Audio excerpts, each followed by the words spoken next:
Hello, and you're watching the History Fella channel. In this video we're looking at the Battle of Cold Harbor. By the end of May, Lieutenant General Ulysses S. Grant's Army of the Potomac was a month into fighting its war of attrition to destroy General Robert E. Lee's Army of Northern Virginia. Grant's overland campaign was intent on steadfastly attempting to outflank Lee's troops in order to capture the Confederate capital of Richmond, with the purpose of bringing Lee into the open of battle and inevitable defeat through overwhelming force of numbers and supplies. Grant, by the month's end, had suffered over 40,000 casualties as he battered the numerous entrenchments Lee used to protect his own army and inflict maximum casualties on the Union forces. The South's goal was ultimately to make the Northern public grow so tired of the struggle that they'd come to the negotiating table. However, Grant was a different commander from any other Union general Lee had faced thus far, and he would continue on his grim path despite the losses suffered to achieve his strategic goal. At Cold Harbor, he would learn his harshest lesson. The crossroads of Cold Harbor lay just 10 miles north of Richmond. The area had seen bitter fighting 2 years previously, when Lee had driven back the same army then led by George McClellan in the 7 Days battles.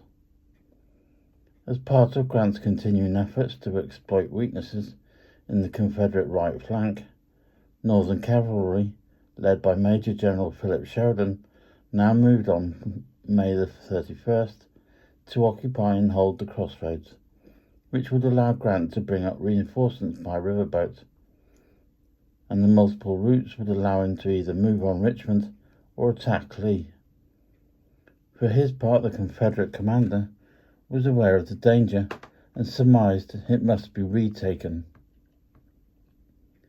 The next day, Sheridan's men battled to hold off concerted masses of Southern infantry attacks, his cavalry troopers meeting the frontal assaults with the added firepower of their Spencer repeating carbines, inflicting heavy losses on the onrushing rebels. In the meantime, Grant rushed up infantry reinforcements to bolster Sheridan's position with a potential Union breakthrough that afternoon, only to be repulsed by Lee's rapid order for fresh Confederate brigades to plug the hole that was developing. The 4,000 casualties on both sides were nothing to what was coming. That night and the following day, both sides brought up more fresh troops and established their lines of adjacent to the crossroads and beyond. Grant's commanders watching with dread as the Confederates constructed formidable earthworks to defend their positions. Union Corps and divisional commanders were aghast when they received Grant's order for a full-scale frontal assault of the Confederate line on June the 3rd. Although Grant had directed Meade to ensure that his commanders had reconnoitered the ground themselves, he had been lax in following this through. As a result, many were confused as to their objectives, as well as the danger of crossing open fields towards Lee's line, where his men and artillery were protected by intricate earthworks and enjoying a clear field of fire for anyone brazen enough to approach. The night before the attack, many Union infantrymen wove name tags onto the back of their tunics, just so that their bodies could be identified. Such was their certainty that the assault was doomed to fail. At 4:30 a.m., the attack went in along the length of the line as 3 Union Corps advanced under the cover of the morning mist to be met by withering artillery and rifle fire. In 20 minutes, over 7,000 Union men fell, and the murderous repetition of the debacle Major General Ambrose Burnside had overseen at Fredericksburg 2 years earlier. As more lines of infantry attempted to cross the open ground, those that had fallen in the first wave were frantically using their bayonets and canteen mugs to try to dig pits to hide from the shells landing all around them. Hundreds of wounded littered the ground.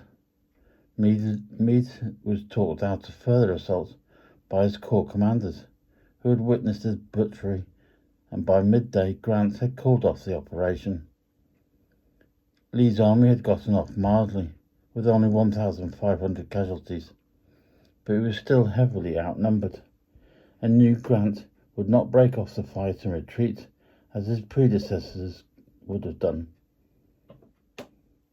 Both armies dug in and faced one another for the next 9 days, the only fighting being sharp outbreaks of rifle fire between isolated units, while the dead and the wounded were eventually cleared from the battlefield. Grant now decided to withdraw stealthily and again push past Lee's right flank, crossing the James River to the southeast and sweeping behind to attempt the capture of Petersburg, a vital supply hub south of Richmond. Cold Harbor would be the final large-scale battle Robert E. Lee would fight.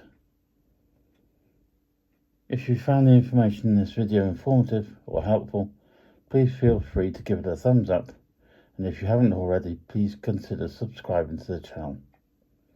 Thank you very much for watching and listening to this video.